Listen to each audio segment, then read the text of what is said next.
Assalamualaikum teman-teman, masih bersama saya Pak Dedi Channel. Hari ini saya akan membuat video perkembangan larva gurami yang ada di kolam terpal coklat ini, yang mana sekarang sudah berumur 28 hari atau 4 minggu. Nah, keadaan airnya sudah kayak begini teman-teman, tapi gak apa-apa, air ini masih steril karena ini bulan Juli, dimana bulan yang suhu udaranya sangat dingin. Jadi airnya ini tidak saya ganti dulu. Ini adalah air yang sudah berumur 28 hari. Walaupun dasarnya itu sedikit keruh, tapi itu keruhnya karena lumut. Coba mari kita lihat teman-teman perkembangan larva gurami yang ada di kolam coklat. Wah, ini teman-teman sudah sebesar ini ya, kurang lebih 1,5 cm.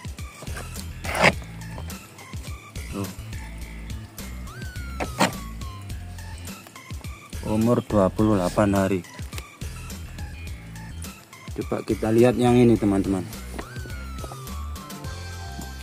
Wow. Ya. Dah. Ini sebagai contoh perkembangan larva gurami yang usia 28 hari. Airnya masih saya biarkan, tidak saya kuras, tidak saya ganti, karena ini bulan Juli, dimana bulan ini adalah sangat dingin suhunya.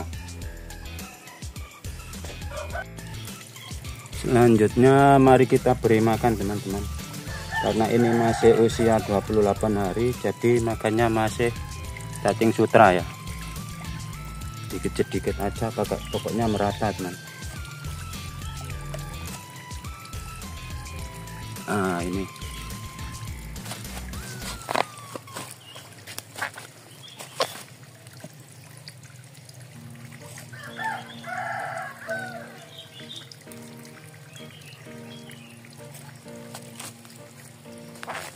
nah, kita ratakan cacing sutranya.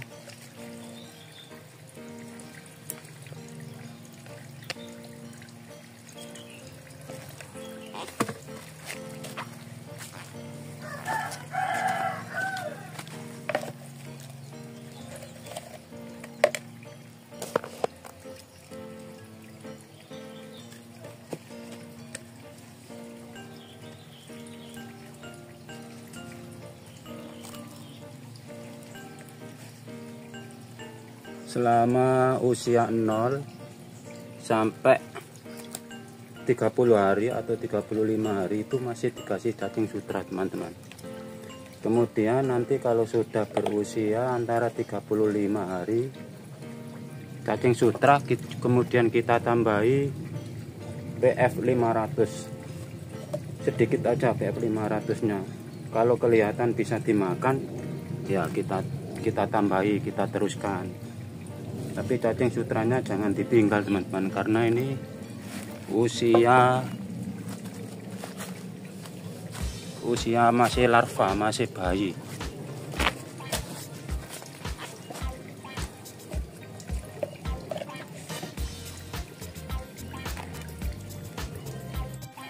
Udah selesai teman-teman, saya kasih makan. Gini teman-teman, kemarin ada yang bertanya di channel YouTube saya pada saya membuat video larva gurami di usia 14 hari.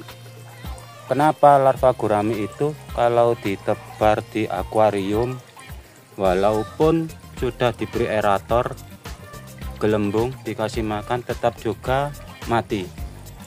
Sebenarnya saya tidak bisa menerangkan hal itu teman-teman. Jadi yang saya terangkan adalah larva gurami yang ada di kolam terpal coklat ini. kita harus menengok ke belakang sejarah ikan gurami, teman-teman. Walaupun masih larva atau bayi, ikan gurami itu memiliki karakter hidupnya di lingkungan yang sangat tenang. Nah, kalau di kolam terpal ini sangat tenang sekali. Hanya ada di sana itu kucuran itu hanya untuk menggerakkan air supaya cacing sutranya itu dapat aliran sedikit walaupun debitnya kecil, sehingga cacing sutranya hidup, teman-teman. Nah, inilah kenapa larva gurami di kolam terpal ini hidup. Jumlahnya ada 3.000 saya tebar pada waktu masih penetasan telur. Sampai sekarang alhamdulillah larva gurami ini masih belum ada yang mati. Karena pertama airnya steril, kedua lingkungannya tenang, dan tidak perlu diberi aerator atau gerakan-gerakan apa-apa. Jadi itu, teman-teman, perbedaannya kenapa larva ikan gurami yang ada di akuarium itu kok mesti mati. Karena airnya tidak tenang. Hidupnya ikan gurami butuh ketenangan, tapi malah dihidupkan di lingkungan yang tidak tenang.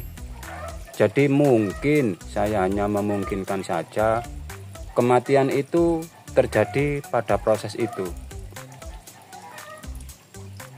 Nah, lihat teman-teman, larva gurami ini kalau saya tinggal, makanya cacing sutra yang saya kasihkan itu tadi langsung dimakan habis. Tapi kalau ada gerakan, coba kita lihat loh, pergi jauh dari makanan, padahal itu sudah lapar ini. Nah, itu teman-teman, perbedaannya mungkin budidaya ikan gurami atau larva ikan gurami itu yang mana harus dihidupkan di lingkungan yang tenang, bukan di tempat yang bergerak. Nah, sudah cukup teman-teman, saya membuat video perkembangan larva gurami di kolam terpal coklat ini, yang mana sekarang sudah berumur 28 hari atau 4 minggu dari penebaran penetasan telur.